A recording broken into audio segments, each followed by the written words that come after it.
professor Leandro Matsumoto aqui na live de hoje. O que não se fazer numa contratação pública. Vamos lá, hein? Força e coragem. Deixa eu já verificar aqui.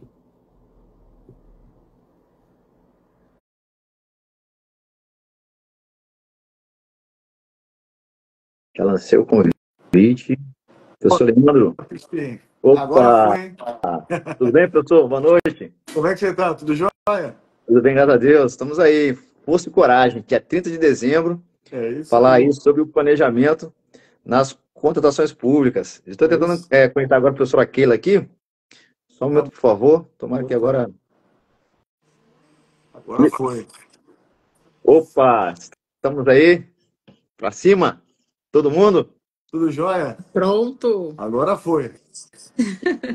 Dia 30 não poderia falhar, né, Crispim? Poxa vida, tá vendo? Boa É verdade. noite a todo mundo aí, pessoal. Hoje eu, professor Aquila, convidamos aí o professor Leandro Matsumoto para um bate-papo sobre o que não se fazia numa contratação pública com o tema o planejamento das contratações públicas, tá ok? Vamos chegando aí. Deixa eu só dar os últimos acertos aqui para a gente começar a live. Tudo bem, professora Keila? Tudo bem, professor Leandro? Tudo bem, ótimo. graças a Deus. Então vamos começar aí com o nosso professor convidado, Leandro Matsumoto aí. Queria que o senhor se apresentasse aí para todo mundo aí, nossos seguidores. Fique à vontade, professor, e obrigado por aceitar o nosso convite. Imagina, para mim é um prazer poder falar com vocês aí, Crispim, Keila. Eu acompanho há muito tempo já o projeto. Tive com o Crispim em Brasília, enfim, nós tivemos bastante contato lá, pessoa que eu tenho o maior respeito, admiração pelo trabalho de vocês, e para mim é um prazerzaço poder falar nesse último dia, né? Aproveitando que é o último dia, eu estava em viagem aí, quando o Crispim ainda me chamou, falei para ele, Crispim, só deixa eu só voltar agora esses últimos dias, eu voltando, compromisso mais do que assumido. Aqui o doutor Jonas, que é advogado da Prefeitura de Campos do Jordão, está aí também na live, meu amigo. E para mim é um prazer poder falar com vocês, com todo mundo, e depois dessa live ficando salva aí, a gente poder compartilhar as informações, até porque hoje deve ter muita gente comprando coisas, os últimos detalhes, né, para a ceia da virada aí, mas vamos lá, vamos trabalhar que tem bastante coisa para poder tratar. Pessoal, É Keila, com vontade. verdade.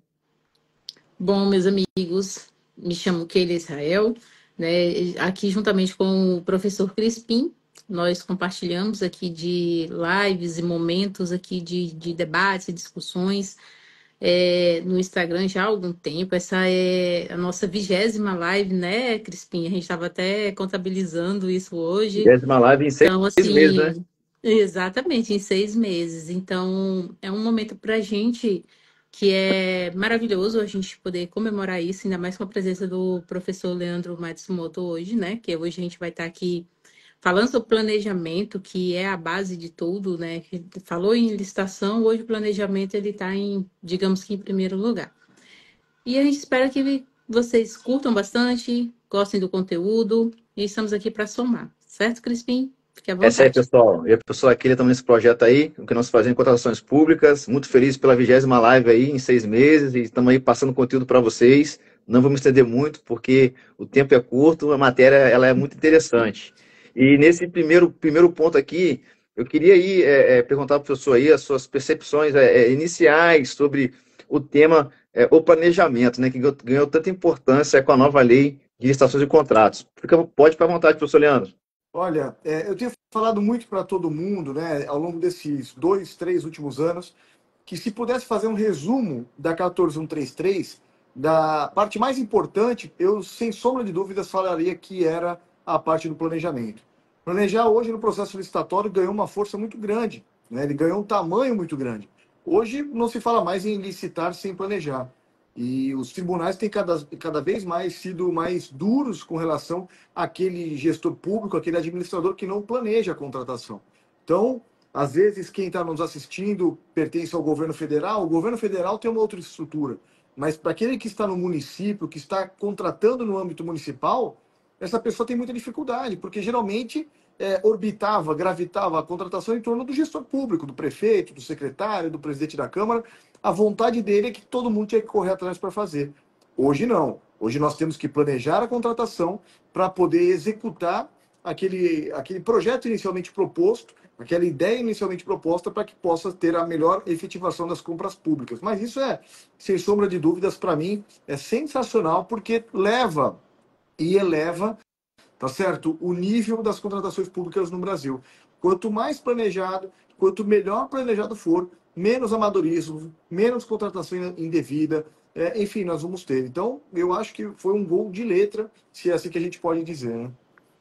Perfeito. Exatamente, né, professor? Perfeito, porque a gente vê que o planejamento, ele dá um direcionamento do caminho a ser seguido, né? Então, a pessoa não vai chegar hoje sem um norte, sem uma orientação, mas nos aproximarmos desse caminho, desse direcionamento melhor para a administração, que ela vai saber aonde ela quer chegar, né? E o porquê que ela precisa chegar naquele lugar, até aquele patamar. Então, o planejamento realmente ele faz toda a diferença na administração pública hoje, né? Sem dúvidas. Eu venho aí estudando e pesquisando a matéria com mais frequência, em decorrência da própria nova lei de licitações e contratos, que induz os agentes a trabalharem nessa matéria com mais profundidade, com mais pesquisa, para poder construir aí os processos licitatórios. E nessas minhas pesquisas, lendo aí o livro do professor Carlos Cox, ele traz uma expressão voltada para uma mentalidade pretérita, que era focada apenas na seleção do fornecedor, que ele usa até a expressão o licitatorcentrismo, né, que a lei 8666 tinha, que a própria jurisprudência antiga tinha, a própria doutrina tinha. Então, era focado apenas na seleção, dava-se ênfase à seleção naqueles normativos antigos. Obviamente, como o professor disse, na esfera federal veio-se produzindo normativos específicos para a esfera federal de planejamento e veio crescendo esse planejamento. E ouso dizer que, como a própria lei antiga não falava muito sobre planejamento, os próprios gestores ficavam à vontade para não desenvolver tal planejamento, né? Mas com a nova lei de licitações e contratos, nessa primeira percepção, a gente vê que o planejamento ele ganha um status, todos sabem aí no artigo 5º, salvo engano, de princípio.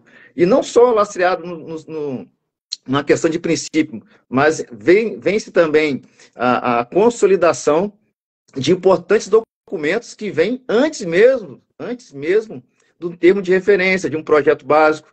A gente vê que a nova lei traz aí a necessidade de um documento de formulação da demanda para se consolidar ali essas demandas num plano de contratação anual, vê-se a necessidade de fazer um estudo técnico preliminar com o objetivo de refletir sobre a melhor solução, vê também aí a questão de uma análise, de um gerenciamento de risco para que aquela contratação, aquela seleção, ela, de fato ocorra nas várias etapas do metaprocesso de contratação. A gente não pode olhar só mais para a seleção. Eu acredito que hoje, na minha visão, não quer saber mais se a seleção ela vai ser exitosa, quer saber o seguinte, olha só, essa licitação ela está linkada, ela está ligada ao planejamento estratégico do órgão. Essa licitação ela foi feita olhando se não haverá um sobrepreço, foi verificado se está vislumbrando aí a sustentabilidade, não só no aspecto do verde, mas sim no aspecto econômico, cultural. Enfim, então eu vejo e tenho essa percepção que a nova lei ela vem dando esse status de planejamento e forçando aí os gestores a ter essa maior percepção de que eles precisam planejar e refletir nas melhores soluções. Mas isso aí são as percepções iniciais, beleza? Boa noite a todos aí. Bom, vamos seguindo aí para as perguntas, hein? Vamos lá. Por que o planejamento é importante, professor Leandro Matsumoto? Para mim, planejar, veja só, vamos só levar um pouquinho de prática para a gente trazer para a teoria, não é? Hoje, a gente fala de licitação, professor Aqueira, professor Crispim, sabe melhor que eu. Você fala em licitação, todo mundo, não tem um que não vê de uma forma errada. É ou não é? Quem trabalha, eu sempre brinco nas palestras, eu falo assim, olha, você que é pregoeiro no teu município, agora agente de contratação, enfim, se você troca de carro, todo mundo vai questionar. Se você vai viajar, todo mundo vai achar que você está roubando, porque só tem notícia ruim, não é? Licitações e contratos só tem notícia ruim. Ou é ruim porque roubam de um lado, ou é ruim porque não executam o serviço da forma devida do outro, licitam errado, né? Então nós tivemos agora uma ponte aí que caiu, aí começa aquela discussão em torno do que aconteceu com a ponte, enfim. Mas por que eu falo isso? Porque 90% desses problemas são solucionáveis por meio de um bom planejamento. Ora, sabe quando a gente escuta aquele dito popular? Minha mãe sempre falava isso para mim, Leandro, você não vai ao mercado com fome que você compra errado, não é? Porque você vai acabar comprando mais, vai comprar coisa que não deve. E a administração pública, é evidente, com todas as premissas legais que existem por trás dela, mas não é diferente. Eu não posso tentar comprar, ou melhor, querer comprar algum produto ou algum serviço sem ter um planejamento mínimo necessário, não é? Quando eu falo de planejar, gente, significa dizer colocar os principais instrumentos de planejamento que a lei trouxe, o DFD, ETP, termo de referência, pesquisa de preço, mapa de risco, enfim, essas peças, para que a gente consiga entender qual que é a melhor solução para aquele problema que eu tenho para a administração.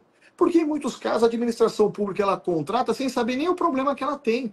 Porra, como é que eu vou comprar um produto ou um serviço? Por exemplo, como é que eu, dentro de uma sala como essa, uma sala pequena, como é que eu vou comprar um ar-condicionado grande? Um exemplo simples. Um ar-condicionado que tem uma potência muito forte, que vai congelar a sala. Ou melhor, como é que eu vou comprar numa sala imensa, uma sala grande, um ar-condicionado pequeno que não vai fazer gestão de nada, não vai resfriar a sala em hipótese alguma? Ou seja, isso simboliza a total falta de planejamento, ou a essência disso tudo, né? Portanto, eu acho que o legislador ele avançou muito. A 14133 trouxe avanço muito importante nesse dispositivo, justamente por quê? Porque falou o seguinte, olha, a partir de agora acabou, né? Agora o planejamento vai ser extremamente necessário nas contratações, em especial porque tem vários instrumentos jurídicos necessários de preenchimento obrigatório. E já até adiantando um ponto, Spin, Keila, não se fala, por exemplo, aqui em apenas fazer por fazer também, né? O DFD, o ETP, Exato. enfim, isso eu tenho batido muito nessa tecla. O Tribunal de Contas aqui do Estado de São Paulo já falou.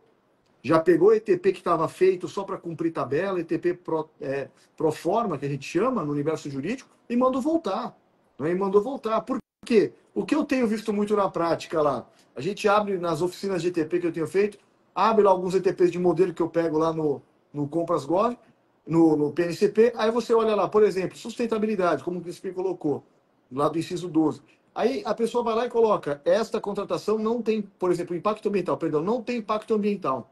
É uma justificativa assim, ela vai fazer uma demolição, sabe? Vai destruir uma casa, vai reformar. E aí vai lá. Por quê? Ele não quer saber, ele só coloca isso para falar, olha, eu coloquei aqui e está aqui, não tem impacto ambiental. Como não tem impacto ambiental? Né? Então isso serve para simbolizar o quanto que é importante você ter essa ideia, não é, de que a administração pública ela tem que trabalhar de forma planejada e o quanto que a população precisa de uma compra planejada.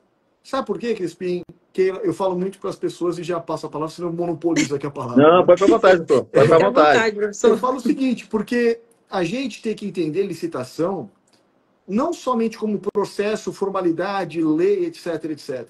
A gente tem que entender licitação como sendo uma oportunidade de transformação da vida das pessoas. Quantas e quantas pessoas, por exemplo, não depende daquele tênis que você está licitando para o uniforme escolar, que é o único tênis que aquele menino vai ter. É o único, e não tem outro. Não tem outro tênis. Ou é aquele tênis, ou ele não tem mais nenhum. Ou e como é que tu faz um negócio sem planejamento? Me explica. Aí compra um tênis tudo torto, um tênis que não tem qualidade, o menino vai calçar um tênis ruim. Ou seja, vocês lembram, na época da pandemia, o quanto de mães não queriam que as escolas fechassem? Porque a única refeição que aquela criança tinha era aquela merenda escolar. Oi, tu não vai planejar uma merenda bacana, uma merenda de qualidade para essas crianças? Então, assim, a gente tem que entender licitação não só como processo, lei, regulamento, decreto, portaria, mas a gente também tem que entender que tem milhares de pessoas lá fora esperando uma entrega bem feita, que aquilo ali é a vida das pessoas. Então, aí a gente começa a entender que planejar não é só burocracia. Planejar significa pensar também que você vai entregar um produto melhor, que você vai deixar um legado melhor para uma sociedade. E aí sim você começa a ter um desenvolvimento mais amplo desse processo, né? Exato, Exatamente, exato. né, professor? Pessoal, É queira passar à pensar vontade. fora da caixinha mesmo, né? Ampliar esse conhecimento. Até porque hoje, e a própria legislação, ela trouxe isso, essa questão social, né? Que tem que ser analisada, ela tem que constar também nos processos. de contratação. Então, quando eu olho socialmente para aquela comunidade ou para as pessoas que vão receber aquele produto, eu começo a imaginar algo que seja eficiente para eles e não para mim, né? Não somente para o órgão, mas que seja para aquela população que vai receber no final aquele produto ou um serviço que vai ser executado pela administração pública. Então, é uma preocupação que ela tem que constar nos nossos procedimentos licitatórios. Não somente imaginar que, estou resolvendo o problema do órgão, me mandaram contratar isso, pronto, acabou, já contratei, tirei da minha mesa, graças a Deus o processo não existe mais comigo. Não, né? A gente não pode pensar dessa forma. Então, a gente precisa pensar qual vai ser o impacto daquela contratação, daquele objeto na vida do outro, né? E essa é uma questão até que a gente traz assim, falando sobre a questão de empatia. Quando eu olho para o outro, eu consigo me colocar no lugar dele. Então, eu consigo planejar e desenvolver um bom trabalho. De fato, a gente trabalha com planejamento na nossa vida particular, na nossa vida privada, né? Eu, quando fui comprar uma câmera aqui para poder fazer as lives, eu fiz a pesquisa, pesquisei valores, pesquisei qualidade. Por quê? Porque o recurso ele é finito. Sim. O recurso ele é finito e eu preciso potencializar esse recurso. Agora, eu preciso potencializar esse recurso, e eu falei o recurso, o público, por quê? Porque, como o professor falou, a professora Keila também disse, eu preciso entregar políticas públicas, mas, ao mesmo tempo, eu preciso também fazer a engrenagem do meu órgão e minha entidade funcionar, porque há insumos que eu preciso contratar para fazer meu órgão funcionar. Então, veja bem, então, além de fazer meu órgão se movimentar, eu preciso entregar resultado a quem? Aqui é o dono, que é o cidadão, que é a sociedade. Então, eu ouso dizer que o planejamento ele tem que ser construído e tem que ser efetivado. Não adianta eu fazer um planejamento e aí quem tem ali a competência de cobrar, não estiver cobrando que aquele planejamento, tanto o macro como o planejamento da própria licitação estrito sensu, ocorra. Porque senão, de fato, como o professor Leandro Matsumoto disse, será algo muito burocrático. E tornar o planejamento, tanto no lato sensu quanto no estrito sensu, ele burocrático, a gente vai fazer o quê? A gente vai fazer sempre corte e cola. A gente precisa refletir em cima desses documentos de planejamento, para que a gente não fique apagando incêndio atrás de incêndio. E aí sim, uma ação leva a outra. Se eu não planejo bem, com certeza, não planejei bem no aspecto macro, com certeza, quando eu for realizar uma licitação, eu não vou ter tempo de fazer uma pesquisa de preço com qualidade. Eu não vou ter tempo de fazer um estudo preliminar refletindo em melhores soluções. Eu não vou ter tempo de construir esses documentos para definir o objeto lá no grande documento de planejamento, que é o termo de referência, ou um projeto básico, tá ok? Eu queria aí agradecer a presença aí de ilustres professores, né? Dentre eles aí o professor Né Trajano, o professor Hermes, professor Sérgio, professor lá Hamilton do TJ de Bonato também Piauí, está aí presente. professor Hamilton Bonato, todos os professores aí presentes, obrigado aí. Estamos aí dia 30 de dezembro, às 19 horas, 19h20 mais ou menos, falando sobre licitações e contratos. Isso aí, vamos para Encerrando o cima. ano falando de planejamento, né, Crispim? Força e coragem. Vamos só portar uma pergunta isso. aqui, professor. Vamos lá, hein? Qual a função do documento de formalização da demanda e, diante desse documento, com a nova lei de licitações e contratos, será que eu tenho que fazer 2 documentos de formalização da demanda? E aí, professor Leandro, fica à vontade. Na verdade, o DFD, né, esse documento de formalização de demanda, ele tem sido muito mal interpretado. Até porque a lei ela oscilou muito com relação a essa questão. Ela traz em 2 pontos. Ela fala de uma forma bem superficial lá no artigo 18, e também depois ela fala no artigo 12, perdão, e depois ela fala também na questão da contratação direta, né, do artigo 72. Ou seja, no 72 era mais expresso. Olha, para a contratação direta vai ser obrigatório ter o DFD, ok? Já na contratação normal, na contratação mediante licitação, ela fica um pouco vago ali o conceito do DFD. E aí, meu amigo, onde fica vago, já viu, né, que dá margem de interpretação. Tá ruim. O governo federal regulamentou via decreto, né, especificando algumas questões aí do DFD, mas eu tenho visto muito na prática o seguinte, as pessoas falando assim, Leandro, o DFD é aquele antigo documento de abertura de processo. Não é isso, não.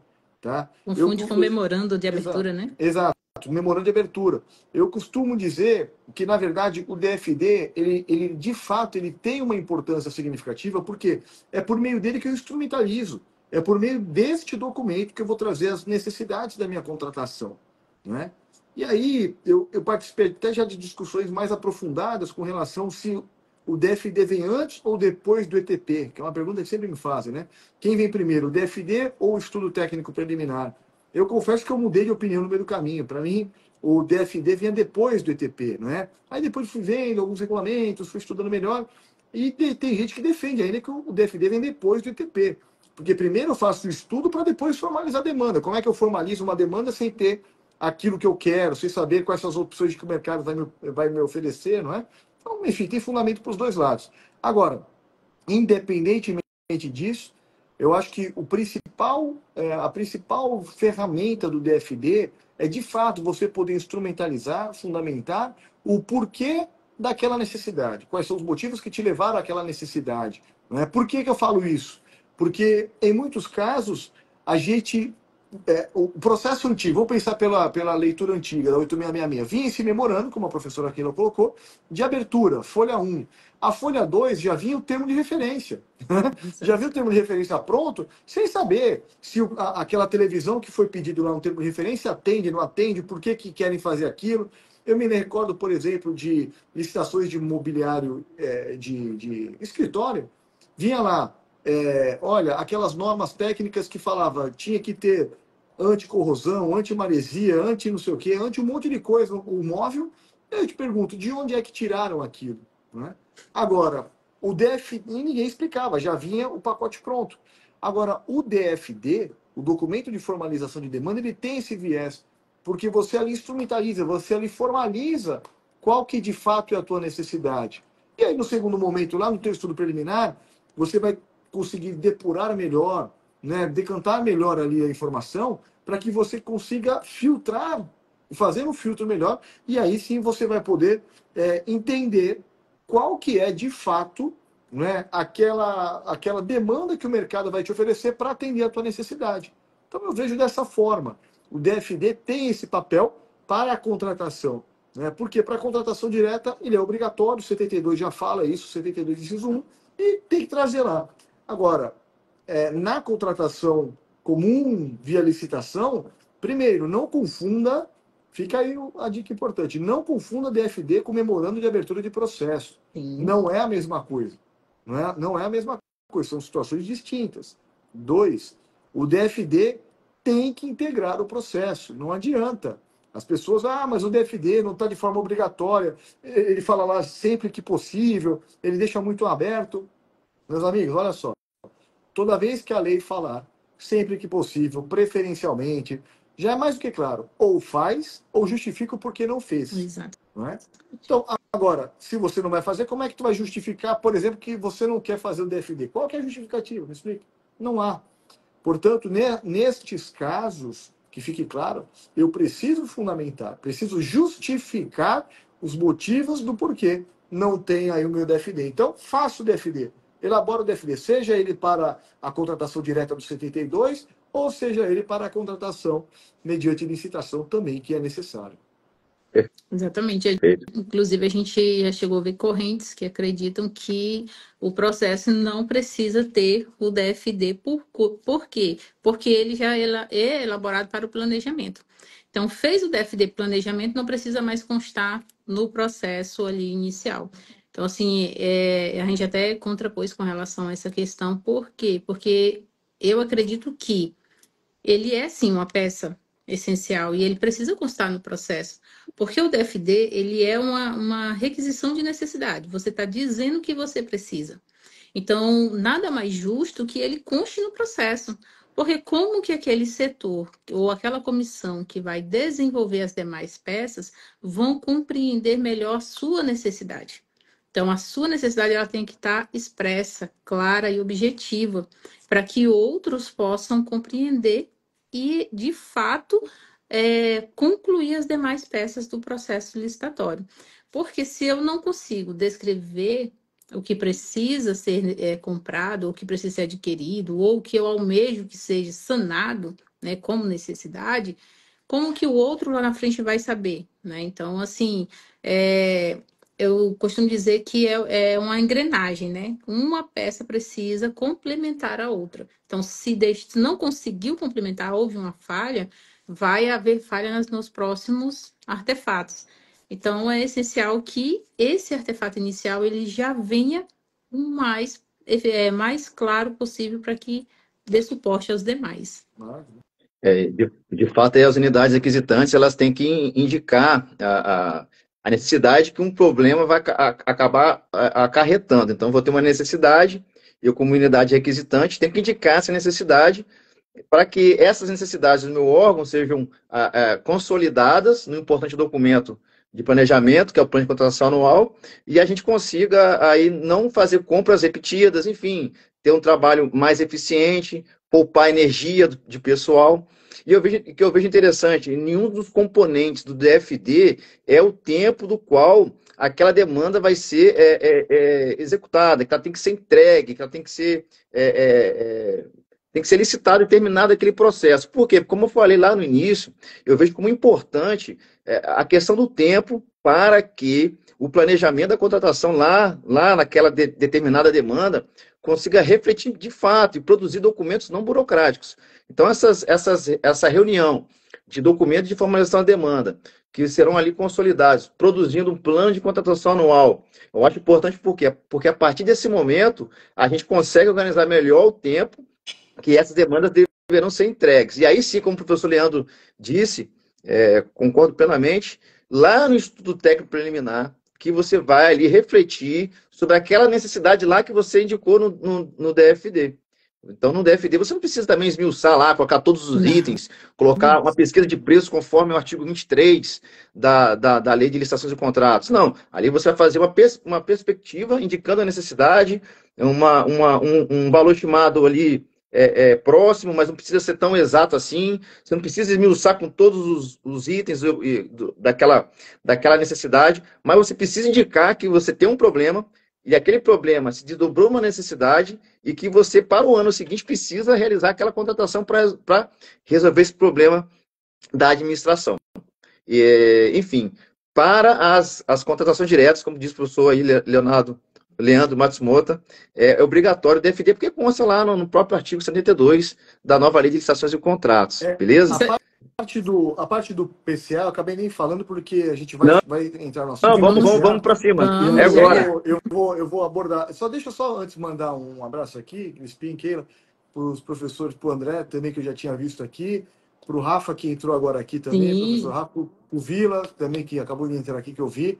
Pessoal, dia 30 de dezembro também não desiste da licitação. Conectados, tá vendo?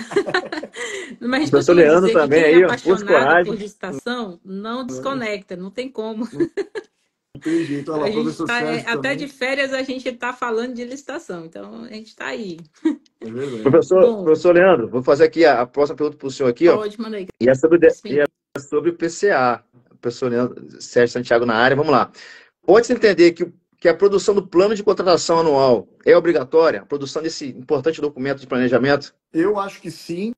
Eu sei que tem muita gente que fala, mas a lei fala em preferencialmente, ela não crava a necessidade, enfim.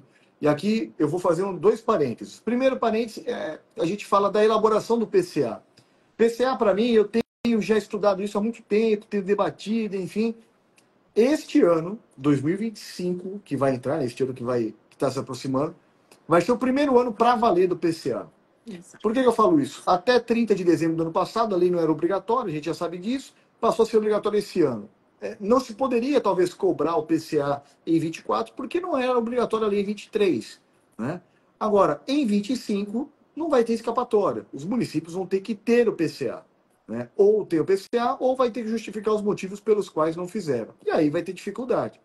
Segundo ponto, como é que eu vou elaborar esse meu PCA? E aqui mora o perigo, eu faço um gancho com aquele primeiro ponto, no ponto da matéria anterior.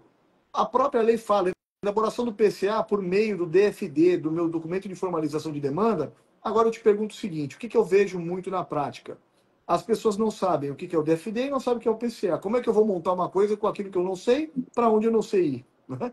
Ou seja, fica muito difícil de se estabelecer isso. E aí acontece como o professor Sérgio colocou aqui, ó.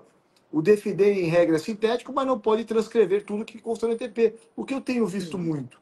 Ctrl-C, Ctrl-V. Eu tenho visto muito PCA copiado de DFDs, o DFD copiado de outro lugar. Enfim, eles não trazem e não são a mesma coisa, não tem a mesma necessidade, o documento não é o mesmo, é isso que eu quero levar a mensagem, sabe? Por quê? Olha, o PCA é obrigatório? É obrigatório. Qual que é o fundamento do PCA? O fundamento do PCA é o planejamento a longo prazo. Né? Ou seja, saber o que em 25 eu vou comprar, estando em 24, e mais ainda, inclusive fazendo um aceno para o mercado. Eu tenho falado muito isso. Porque eu sou fornecedor, eu estou aqui no meu município, eu olho aqui o que a prefeitura vai comprar em 25, eu falo, opa, eu já vou me preparar. Porque esse documento não é um documento aleatório, é um documento sério, que ele tem que ser executado até o final do ano. E como é que eu vou elaborar esse documento? Por meio de um DFD. Agora, por exemplo, no meu PCA tem que constar lá. Você já deve ter acompanhado isso, né? Já deve ter acompanhado isso. Prazo para execução lá, para execução do contrato do PCA. A pessoa coloca 1º de janeiro. 1º de janeiro. Eu pergunto para vocês, quem é que licita em 1º de janeiro? Não tem como. Tem como. Não tem como.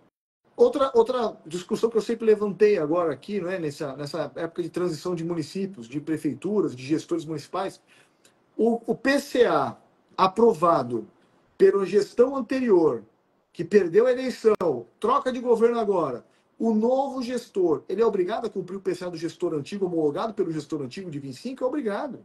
Ah, mas ele pode fazer alterações? Pode, não tem problema. Desde que justifique o porquê, não é? Ele vai poder, mas concorda comigo que eu já passo a ter mais seriedade nas contratações? Veja, se o meu orçamento foi votado este ano para ser executado ano que vem, aprovado este ano para ser executado ano que vem, por que é que as minhas contratações não precisam ser aprovadas esse ano para ser cumpridas, executadas no ano que vem? Não é? Agora, eu tenho que ter o quê? Um rigor maior disso tudo. Eu tenho que ter uma cobrança maior disso tudo. Por quê? Justamente para evitar com que o PCA não fique uma letra morta. Não fique uma letra morta. O professor Rafael está colocando aqui, ó, os TCs cada vez mais firmes nesse sentido. Se é obrigatório que as contratações sejam alinhadas ao plano estratégico. Por óbvio, devem estar alinhadas. E eu não vejo outra saída. A professora Natália aqui também. Natália, boa noite, minha amiga. Tudo bem? Então, eu não vejo outra saída aqui para a gente. Né? Por quê, gente? Pensa aqui comigo. O plano de contratação, ele não pode ser uma letra morta da lei. O plano de contratação entra naquilo que a gente fala do melhor aprimoramento de gestão pública. O PCA, ele serve como um aceno para o mercado, ele serve para você saber o que a administração pública vai comprar.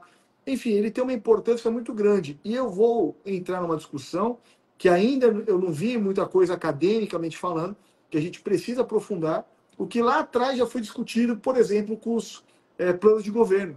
Eu lembro que ainda na época de faculdade se discutia muito a execução dos planos de governo.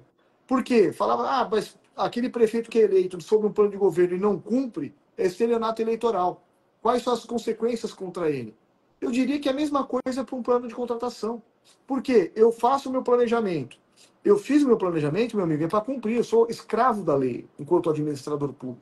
Eu não posso fazer um planejamento hoje, falando que o ano que vem, em 2025, no meu município, eu vou construir 3 UPAs, só para poder falar que eu fiz o PCA, chega lá, não faço nenhuma e fica por isso mesmo. Não posso. Não é? Isso eu estou burlando a regra do processo de gestão pública. E aí a gente precisa ficar atentos a isso. Por quê? Olha, é só você chacoalhar a roseira, como a gente fala aqui. Chacoalha a roseira e perceba o que vai cair. Se você verificar ponto a ponto, mas muitos municípios nem começaram a fazer o PCA do ano que vem, que já deveria ter sido homologado, que começa a executar daqui a um dia, daqui a 2 dias, né, melhor dizendo, já começa a ser executado. Nem fizeram. Nem fizeram. Aí eu te pergunto, como é que você quer falar em planejamento? Como é que você vai falar que vai planejar? Aí você tem um setor, um departamento comprando água, o outro comprando água, o outro também comprando água, cada um pagando um preço, sendo que se eu fizesse um planejamento, um PCA muito melhor trabalhado, todos aqueles departamentos comprariam água de uma única vez por um preço muito melhor. O professor Rony Charles sempre fala, nosso amigo, fala daquele exemplo da licença do software. Ele sempre fala, imagina se a administração pública fosse como um todo comprar a licença do software da Microsoft para poder ter Windows, Excel nos computadores das repartições públicas. Imagina o peso que não ganharia se eu tivesse isso planejado e fosse contratar de uma única vez. Quanto que não sairia essa licença? Agora, Um setor compra, o outro compra, se planeja muito mal. Para mim, só voltando para responder de uma forma objetiva, é obrigatório o PCA. A lei não estabelece de forma taxativa, mas para mim é obrigatório. Faz parte de todo um contexto legal, de todo um contexto de análise de que a administração pública só vai avançar, só vai melhorar se fizer um plano de contratação anual, sem sombra de dúvida. Exatamente. Tanto vejo assim que a gente até teve uma situação bem chatinha que a gente teve que defender esse ano. Por quê? Quando é um ano eleitoral e ano de transição, e ainda a gente ainda tem uma cultura enraizada da ausência de planejamento, como o professor bem falou, que muitos municípios ainda nem sequer iniciaram esse planejamento, o PCA. Por quê? Porque ainda estão vendo a cultura do passado, né? Tá lá constando na lei, estão se falando sobre isso, mas vamos passar por cima aqui, talvez ninguém nem vai mexer com a gente. E aí eu ouvi a seguinte frase, né? A gente não vai estar aqui ano que vem, então para que fazer... talvez a gente não esteja aqui ano que vem, então para que fazer um planejamento, um PCA da vida? E aí foi quando a gente foi defender essa ideia. Eu falei, não é uma questão de estar, mas é uma questão de necessidade. Quem vier, quem aqui for estar no próximo mandato, no próximo ano, ele precisa conhecer as necessidades da administração pública. E o planejamento, quando a gente planeja, a gente está deixando aberto para quem chega, para quem precisa dos serviços daquele ente, assim como para o mercado, as necessidades que precisam ser resolvidas e sanadas.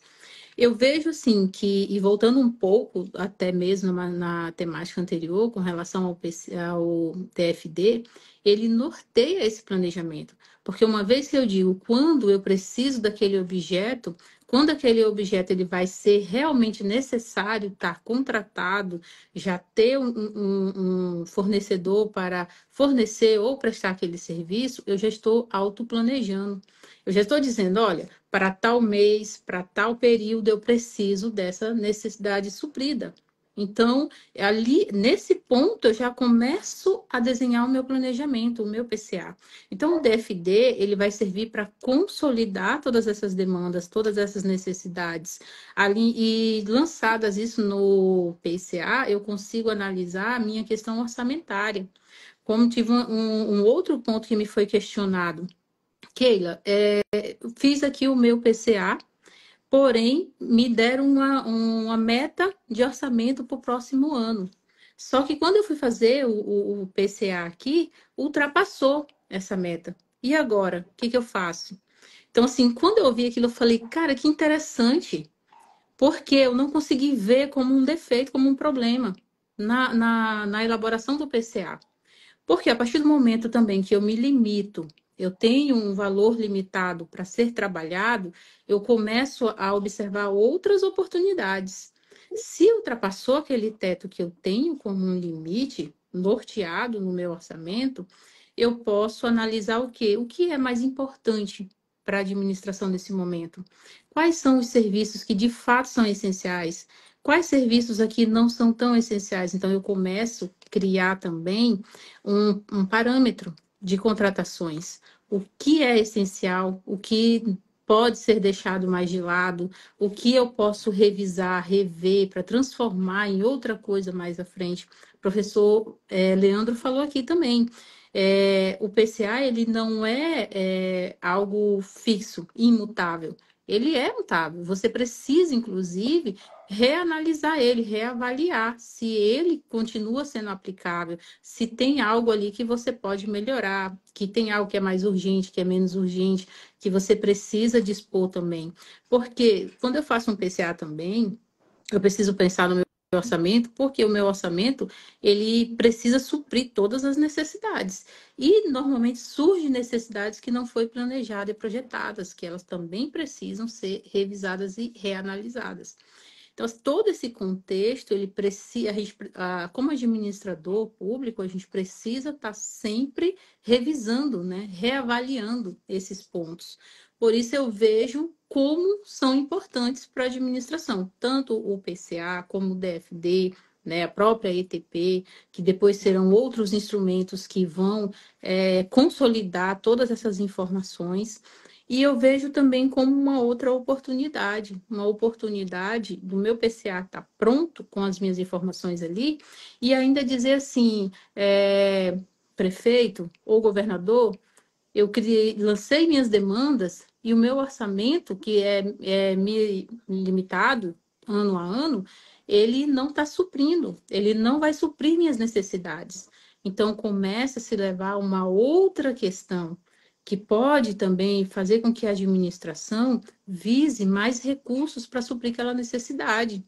Porque, assim, a gente sabe que é uma cota que é rateada para cada ente, né, para cada ministério. Então, a partir dali, eu começo a reanalisar essa cota também dentro do meu planejamento. Então, você vê que é algo que parece ser, digamos assim, pequeno, mas ele é algo bem mais macro, né? Então, a gente consegue ter uma percepção maior sobre a própria administração, sobre a própria gestão, certo? Então, assim, é algo sobre minha percepção, né? Uma percepção que ela vai muito além da minha necessidade momentânea. Então, é bem mais macro essa questão. Crispim? Vamos lá, agregando um pouco aí o tema PCA, esse plano de contratação anual, que é produzido através desses documentos de formalização da demanda. Assim, eu queria repetir o que foi dito, mas trazer um outro ponto. Repetir o que foi dito no seguinte sentido. O PCA ele vai indicar ao mercado que as contratações que irão ocorrer em determinado órgão ou entidade. O PCA ele vai nutrir, vamos dizer assim, a produção da lei orçamentária, mas eu queria dizer um importante ponto do porquê que eu acredito que ele é obrigatório. Porque ele o plano de contratação anual, ele é o camisa 10 da governança. Não tem como eu falar em governança nas contratações públicas se eu não produzo um plano de contratação anual. Porque ele vai garantir o alinhamento daquela contratação à atividade finalística daquele órgão. Ele vai garantir que aquele órgão, aquela entidade, vai entregar à sociedade aquilo pelo qual ele foi construído. Olha só, nós precisamos de determinado órgão ou de determinada entidade para entregar determinada política pública, para entregar determinado serviço. Então, tem que ter um instrumento, um mecanismo que vai avaliar, direcionar, monitorar a contratação pública no seguinte sentido: olha, essa contratação que foi indicada por determinado departamento, divisão, órgão, essa necessidade que foi indicada no DFD, ela está aqui consolidada no PCA e ela está linkada à atividade finalística. Então, ok. Então, a partir desse planejamento macro, que a gente vai garantir que a gente entregue governança a quem de direito. Ok? Então, eu entendo que o plano de contratação anual ele é obrigatório em decorrência de ser o camisa 10 para se garantir a governança nas contratações públicas. Se o município vai produzir um documento que não tem um nome plano de contratação anual, mas ele vai ter que produzir algo que faça essa consolidação dessas contratações, indicando que elas estão linkadas à atividade finalística da secretaria, do órgão, enfim, da entidade, daquilo que se trata. Então, por isso, eu ouso dizer que é um instrumento de planejamento obrigatório, beleza? Spencer, deixa eu só pontuar mais uma questão interessante. O professor Sérgio até colocou aqui, ó, que a resolução lá do TJ do Piauí tem 4 níveis de prioridade. Isso possibilita aqui, e dentro do que a professora Keila colocou, 2 pontos. Primeiro, a questão da compatibilidade orçamentária e de um cronograma de contratação. Eu acho que o PCA também tem essa vantagem, de ser um cronograma de contratação. Isso mesmo. Porque eu sei que em janeiro eu vou contratar aquilo, em fevereiro eu vou contratar aquilo outro, em março depois eu vou contratar... Ou seja, eu já consigo visualizar num PCA sério quais são as contratações e qual é o cronograma dessa contratação. Muito bem. E agora, pegando o gancho no que o professor Sérgio colocou aqui no nosso chat, ele fala assim, olha, são 4 níveis de prioridade. O quanto vocês também já não viram. Tá lá, grau de prioridade, alta. Aí eu perguntei pro servidor, falei, de onde você tirou isso? Ah, eu acho. Eu acho que é. Meu amigo, como assim eu acho? Não, eu acho que é prioridade alta. Ou seja, fica tudo prioridade alta. né? E não há critérios objetivos nenhum. E é esse o plano que está no PCA, que está no PNCP. É esse o PCA que está no PNCP. Se você olhar lá e falar o seguinte, olha, faz aqui uma contraprova e faz uma cariação aqui. Chama lá quem fez e chama a administração. Pergunta, meu amigo, por que, que isso aqui é prioridade alta? Por que, que isso aqui é prioridade baixa? Ele sai da cabeça dele. Não é? Gente, Exatamente. isso aqui é o que o Spi colocou de forma muito assertiva, é o camisa 10 da governança. Como é que eu vou falar que aquilo é prioridade para mim, altíssima, alta, super alta, baixa, média, sendo que eu não tenho nenhuma regulamentação para isso, é da minha cabeça. Ou seja, amanhã eu acordo e falo, não, isso aqui é alto, não é mais... Deixa, tira lá, não, muda para baixo agora, muda para baixo porque não é mais prioridade alta. Pô, isso aqui não é loteria, né? Nós estamos falando de coisa séria. Então, veja só o tamanho da dificuldade que é colocar essa questão na prática. Mas, para mim, sem sombra de dúvidas, também é obrigatório.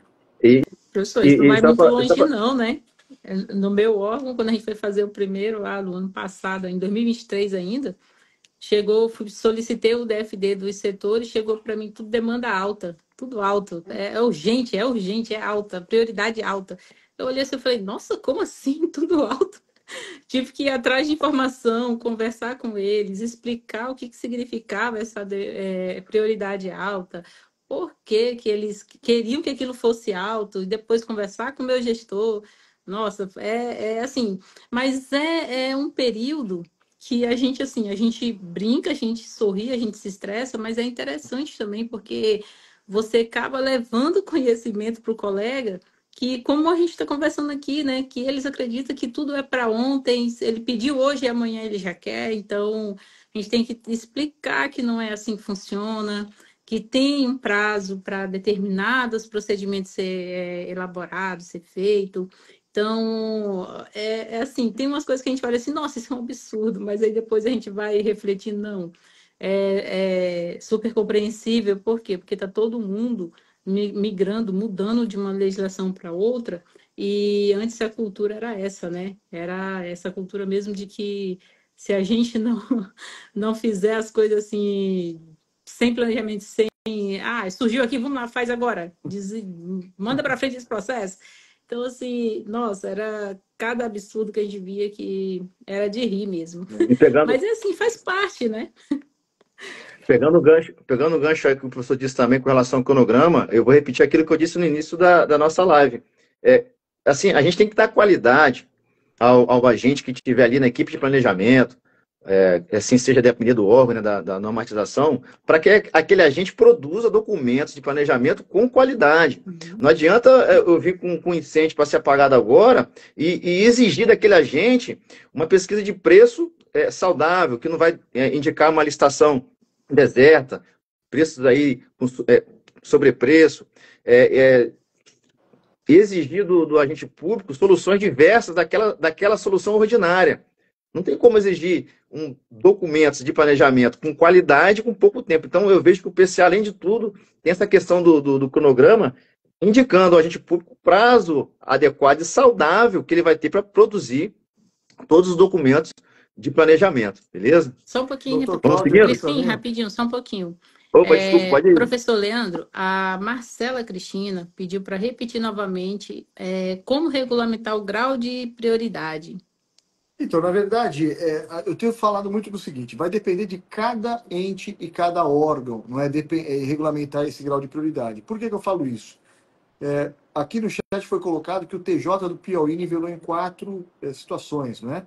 Tem gente que vai nivelando a partir de prazo de contrato, finalização de prazo de contrato, de tamanho, volume de contrato, enfim, cada um vai estabelecer um critério, mas o que eu bato na tecla? De um critério objetivo, que sai de um critério objetivo, né? Porque deixar para o achismo do agente público é o que, para mim, é equivocado. Então, por exemplo, se você está num município que é mais uma gestão mais tranquila, que não tem tanta gente, que é um município menor, eu considero que é muito mais simples de você tocar essa questão da prioridade, não é? Você vai pegar lá, por exemplo, em prazo de finalização do contrato, você pode utilizar outros mecanismos, como, por exemplo, a demanda do contrato, o volume. Vamos lá. Eu fazer uma contratação de um chaveiro ou fazer a contratação de um uniforme escolar de uma merenda, qual que é a mais prioritária? A gente consegue identificar, né? Eu consigo já, na minha cabeça aqui, já fazer o mapa mental disso tudo. Agora, se isso não está regulamentado, como é que eu vou trabalhar? Né? De que forma eu vou trazer? Agora, eu preciso trazer isso para dentro de um instrumento jurídico que me dê legitimidade para poder trabalhar e fazer de forma mais assertiva as minhas colocações. Senão, de fato, eu vou ter um PCA contaminado. Né? Eu aproveitei só para mandar um abraço aqui também para o Dr. Cláudio, que está aqui na live, mandou aqui um feliz ano novo. Dr. Cláudio, feliz ano novo aí também. Muito, Feliz ano novo. muito bom encontrar você aí na live. Vamos Agradecer. aproveitar também aqui para cumprimentar o nosso amigo Berílio Melo. Tá com a gente aí desde a primeira live, né, meu amigo Que Berílio? legal. Sempre juntos. E vamos para a Berílio próxima Melo. E pergunta, né? agradecer também a colaboração do professor Sérgio, também está com a gente aí. Sim, Inclusive, sim. produzimos um artigo junto aí, eu, professora Keila, amigo Berílio aí, professor Berílio, professor Sérgio, lá do Tribunal de Justiça do E Piauí. Ótimo. Vamos para a próxima, hein?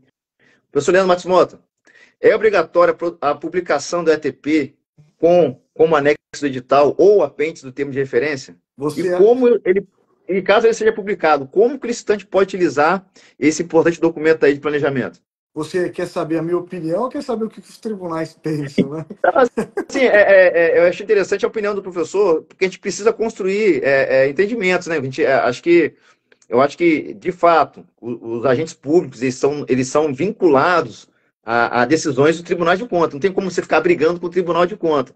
Mas a gente que é entusiasta da matéria, pesquisa, escreve artigo, acho que é importante pegar uma visão aí disruptiva, né? Dessas mais consolidadas nos tribunais de Olha justiça.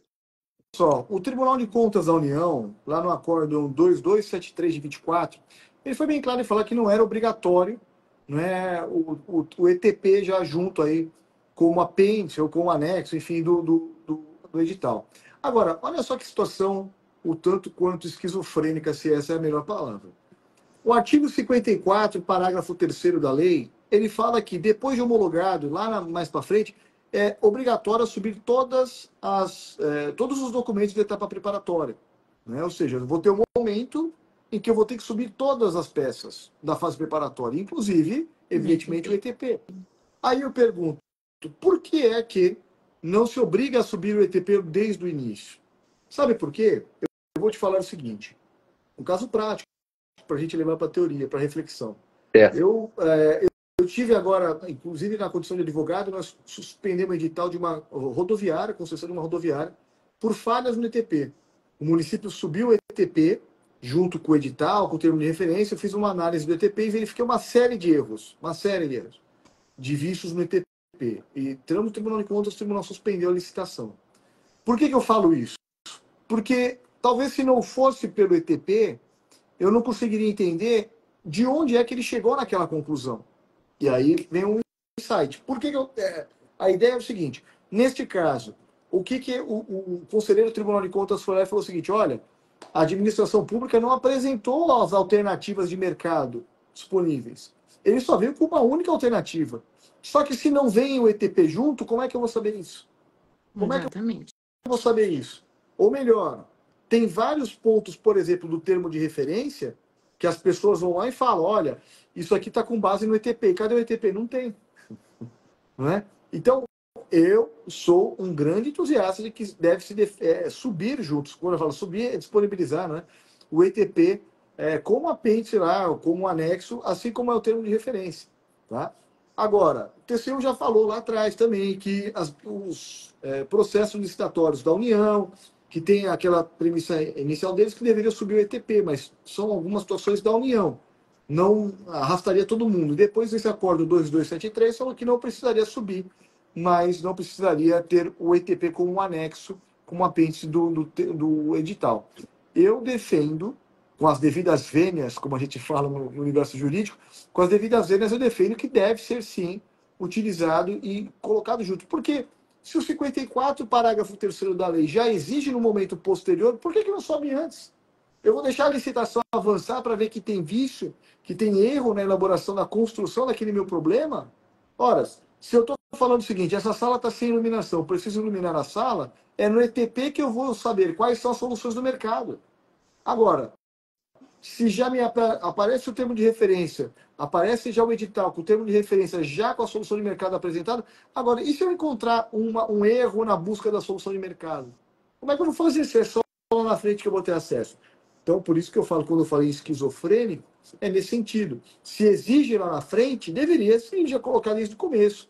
Não exigir na frente para depois falar, não precisa colocar, coloca só depois.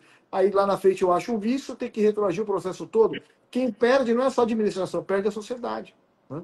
Enfim, E isso que a gente lembrando precisava. que tem um custo, né, para essa licitação acontecer também. Então, querendo ou não, é um custo desnecessário. Se eu publico, só no final vou descobrir que tinha um erro, uma falha, olha aí um problema já gerado para a administração, né? Então, realmente, professor, faz todo sentido e, assim, a gente vê o quanto ele é importante, ainda mais como o senhor colocou, né? A partir do momento que o servidor ele vincula parte da sua TR ao ETP, você vai encontrar essa informação no ETP e ele não consta ali como um anexo, começa a gerar um outro problema, né? Porque para o próprio licitante, para ele ter acesso, ele vai ter que solicitar isso do órgão. E querendo ou não, se ele solicitar do órgão, o órgão vai ter que fornecer também. Então, é melhor já lançar tudo junto e segue o baile, né? Melhor. De fato, o Tribunal de Contas da União, ele diz que não é obrigatório, mas caso a administração ache necessário maior lucidez aí ao licitante, maiores informações ao licitante, referente àquela petição contratual, não é impeditivo, não está impedido de se publicar. Mas ele pede, o Tribunal de Contas, né, através dos jogadores, pede o quê? Que se haja alguma contradição entre o ETP e o termo de referência, para que tenha esse cuidado. Mas vamos lá. O que é o estudo técnico preliminar? Ele é um documento de planejamento no qual o agente público ele vai refletir sobre soluções. Então, informações contraditórias ao termo de referência poderá ter lá no estudo técnico preliminar. Só que quem for ler o estudo técnico preliminar tem que saber ler o estudo técnico preliminar, para não achar que qualquer informação ali no estudo técnico preliminar é um indicativo de que ele vai seguir aquela solução. Não, eu vou ler o estudo técnico preliminar até o final, nos seus pontos, para ver qual foi de fato a solução e dos porquês das escolhas feitas nessa licitação pelo agente público.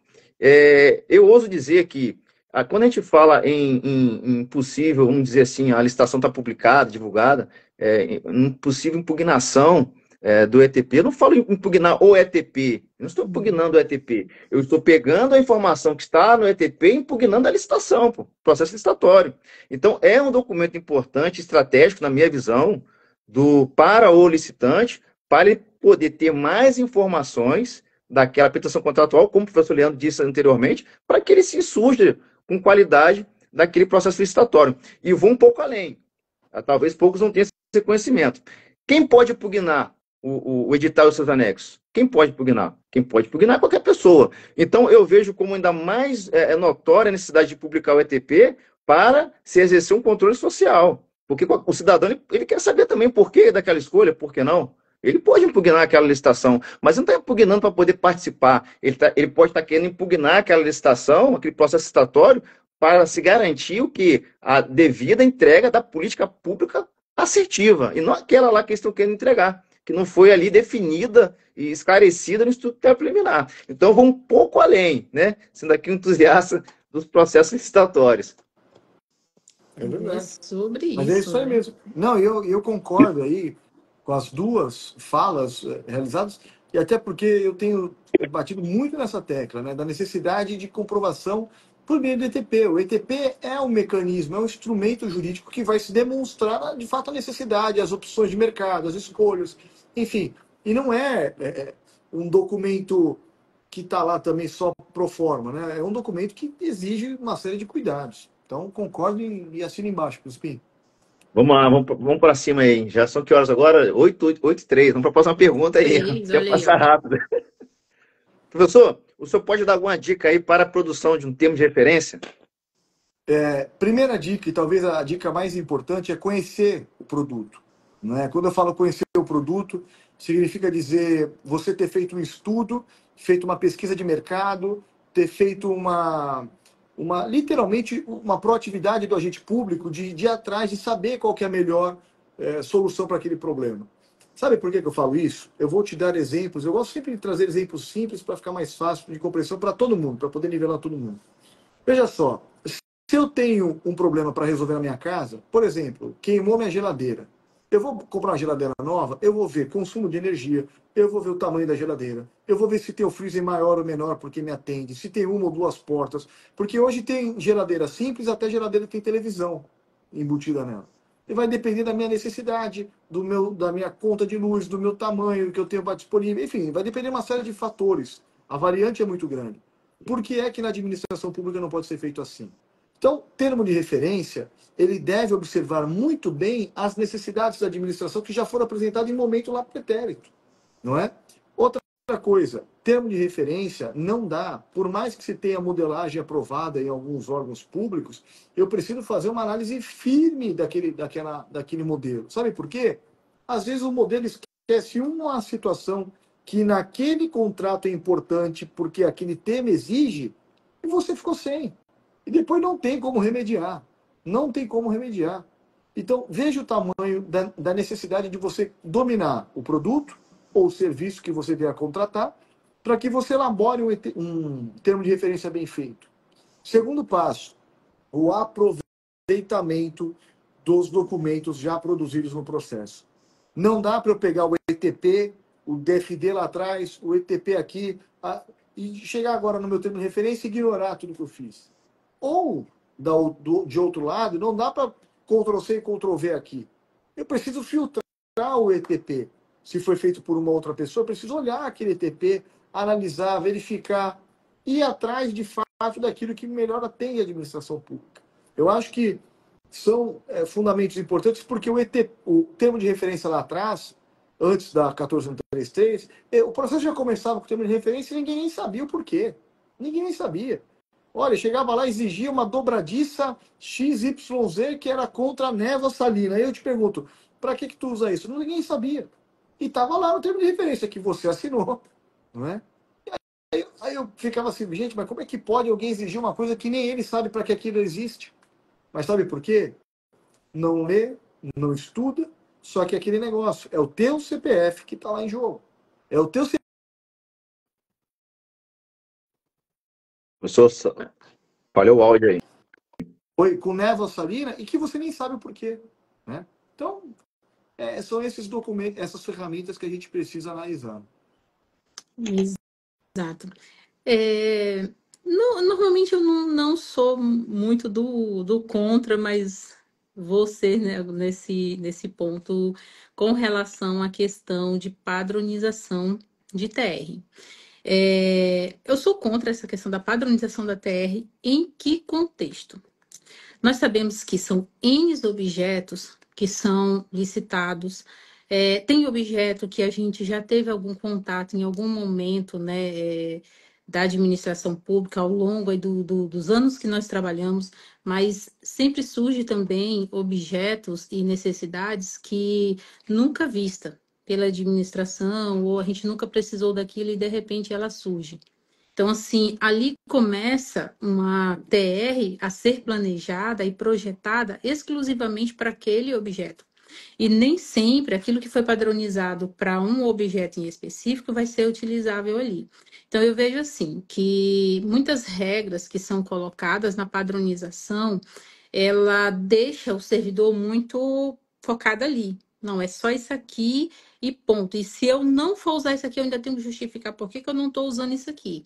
Então, assim, nesse contexto, tem situações que sim, é aplicável, é ótima, facilita muito a nossa vida, mas tem situações que eu vejo que já deixa a pessoa muito, digamos assim, com a visão somente para aquele contexto, ele não consegue ampliar.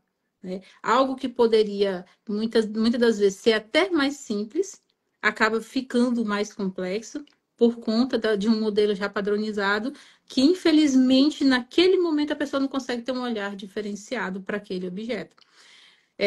Então, assim, Tem contextos que ela, sim, vai ser muito boa, essa padronização, mas tem contextos que, para mim, ela já mais atrapalha do que ajuda, né? Então, assim, isso dentro de uma visão na qual a gente está falando sobre uma complexidade ou não do objeto, a depender do tipo do objeto.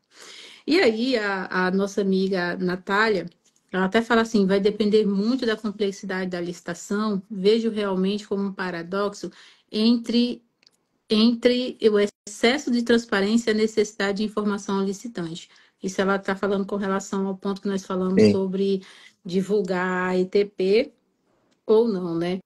Então, assim, pegando esse gancho, eu acho assim, que assim como deixou livre a ETP, de você criar a sua ETP, o seu estudo com base na sua real necessidade, o termo de referência, a meu ver, ele também é um documento que ele tem que ser criado com base na sua real necessidade, a refletir a sua real necessidade. Não só como o professor colocou aqui, não só fazer um copia e cola e copiou e colou, jogou lá aquela informação e achar que aquilo vai suprir a sua necessidade. Para mim, ainda tem um outro ponto, né, que eu costumo debater um pouco a respeito. Não adianta eu também só ir lá e utilizar a ferramenta da IA e jogar a informação lá dentro do meu termo de referência, conforme ela me passou, se eu não conseguir analisar as informações que ela me entrega juntamente com a necessidade. Porque tem coisas que ela vai trazer como informação que naquele momento não vai ser tão usual para você. E você pode gerar um problema para o licitante de colocar coisas a mais que não é necessário naquele momento, como a gente até foi falado aqui, o professor Leandro falou aqui anteriormente, informações excessivas, que gera custos excessivos para dentro da administração, tudo isso por uma ausência de um zelo naquele momento de confeccionar o documento.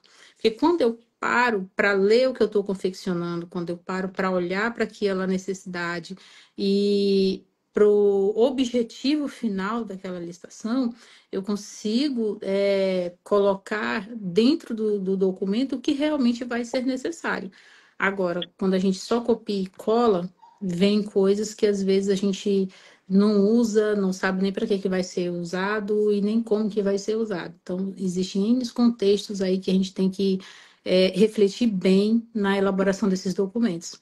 Por isso que o planejamento é importante. Porque se eu vou planejar, se eu vou elaborar ETP, se eu vou elaborar um termo de referência, eu preciso de tempo. Porque você viu aqui que todo o tempo a gente está falando que você tem que parar, analisar o seu documento, você tem que olhar o seu objeto, olhar a sua necessidade, ver quais são os objetivos da administração. E isso você não consegue fazer em 1 hora, 2 horas, 3 horas. Então, você tem um tempo que você precisa levar para estudar esses documentos que foram elaborados por outro setor ou por uma outra unidade, que você também precisa colocar em prática. Porque ali é a oportunidade de uma identificação de algo que pode ser sanado antes de ser divulgada aquela licitação. Então, são esses contextos, né, que tudo isso no final vai garantir a efetividade dessa sua contratação. Ok. Professor Crispim, fique à vontade. Trazendo uma dica rápida aqui, que nós estouramos o tempo aí. Quando a gente define objeto no termo de referência, a gente é levado a definir esse objeto de maneira clara, concisa e precisa. Mas não só com o único objetivo de fazer o objeto correto chegar à administração. Então, a dica é relacionada a isso.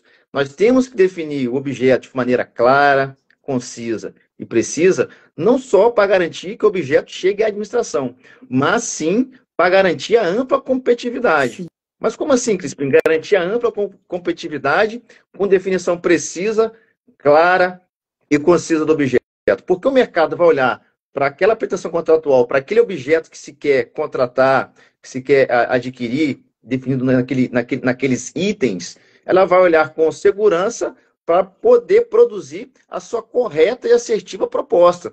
Então, veja bem, são dois aspectos. Fazer o objeto chegar de maneira correta para atender integralmente, né, a solução do meu problema e ampliar a competitividade. Então fica essa dica aí, quando for produzir aí os documentos de planejamento e for definir aquele item que você quer, a descrição, né? Clara, precisa e concisa, mas vislumbrando o quê? Ampla competitividade também, ok? Isso mesmo.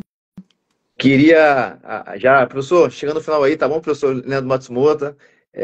Queria que o senhor deixasse suas considerações finais aí, fica à vontade. E, mais uma vez, obrigado ao professor que ter aceito o convite, obrigado aí aos nossos seguidores aí que acompanharam a live, a professora Natália aí que fez colaborações precisas aí, professor Sérgio, professor Berílio, enfim. Professor Leandro Matsumoto, fica à vontade, por favor.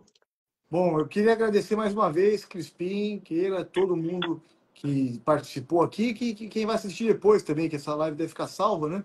E aí, aproveitar já para desejar um feliz ano novo para todo mundo, para vocês em especial, que 2025 possa ser um ano brilhante, como 2024 já foi. O projeto de vocês é um projeto que tem feito muito sucesso aí, eu sou testemunha disso e fico muito feliz, né? A gente de poder ver as pessoas discutindo, debatendo temas importantes, e eu vejo o esforço que é de vocês. O Crispim me manda mensagem, mandou o conteúdo, ou seja, você vê o tamanho da preocupação, e eu tenho certeza que 2025 vai ser o projeto de vocês, vai ampliar muito mais. E o que depender de mim, eu estou à disposição, pode contar comigo, e que a gente possa ter muita saúde, não é, para 25. O resto a gente corre atrás, o resto é trabalho, enfim, posicionamento, isso tudo a gente corre atrás. Sem saúde a gente não consegue fazer nada. Então que a gente possa ter muita saúde, que a licitação possa continuar transformando as nossas vidas e que a gente consiga aí ajudar muita gente a transformar também as suas vidas. Esse é o recado final que eu gostaria de passar para vocês. Mais uma vez, muito obrigado, viu, gente? Obrigado, professor. Gente, obrigada, professor. Uma satisfação, uma honra ter aqui conosco, né?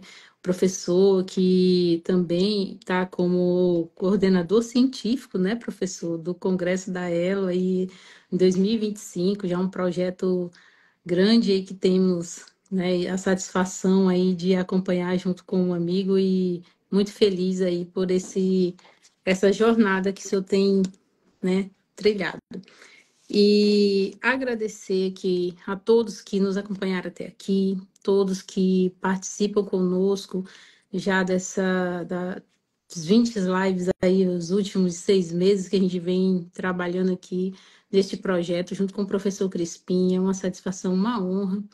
E como o professor Leandro falou, que 2025 seja um ano aí de grandes realizações para todos que nos acompanham, para os professores, para os amigos. Então, assim, a gente deseja tudo de bom e tudo de melhor para vocês nesse ano novo que vem surgindo, né? E que o conhecimento ele continue sendo replicado, porque a gente só vai conseguir vencer ou gerar contratações objetivas e fluir mais nesse universo se realmente colocarmos em prática tudo aquilo que a gente vem aprendendo, vem ouvindo, vem compartilhando. Então, me sinto feliz e honrada, assim como os demais professores, em levar esse compartilhamento, esse conhecimento até a todos vocês. Seja quem tem condições de pagar um curso para poder se aprimorar, seja aquele que não tem e vem se aprimorando aí ao longo das lives que vem ouvindo. Então, pessoal, parabéns para todos vocês que têm buscado conhecimento, têm buscado aprender, têm buscado romper na sua área. Então, sucesso a todos e que Deus abençoe, que o próximo ano seja um ano repleto de grandes realizações para todos nós. Professor Leandro, um feliz ano novo para o senhor, para a sua família, e uma satisfação e uma honra receber o senhor aqui na nossa última live de 2024, né, Crispim? Isso aí. Fazer a Crispim, fica consideração com a final palavra, meu aqui. amigo. Consideração final. Professor Leandro aí, obrigado por ter participado. Sigo lá no Instagram. Também, quem tiver aí pode seguir o professor Leandro no Instagram. Conteúdos de qualidade frequentemente, diariamente. Professor, obrigado pela honra de tê-lo aqui no projeto. Obrigado aí por acompanhar nosso projeto. E, de fato, esse projeto aí ele veio numa construção com a professora Keila, de pesquisas que a gente vinha fazendo. E aí a gente parou e pensava, vamos multiplicar esse conhecimento, vamos fazer lives, e começamos a fazer lives, e quando a gente foi ver, hoje, dia 30 de dezembro, aqui na última live do ano com o professor Leandro Matsumoto. Quem diria, né? Mas estamos aí com o professor fazendo essa live. Muito feliz. Dizer a todos aí, feliz 2025. Obrigado a todos que estão acompanhando as lives, professor Berílio, professor Leandro, professor Sérgio, sempre frequentes aí nas lives. E eu peço a Deus isso que o professor Leandro disse para a gente, desejou. Muita saúde, muita sabedoria e desejo também para todos, para que a gente continue buscando o nosso melhor, nosso espaço de maneira saudável e com muita dignidade, tá bom? Isso mesmo. Boa noite a todos aí, obrigado. A live vai ficar gravada aí, tá bom? No Instagram. Compartilhe, tá bom? Meu muito obrigado aí e força e coragem. Boa noite. Boa noite, pessoal. Tchau, tchau.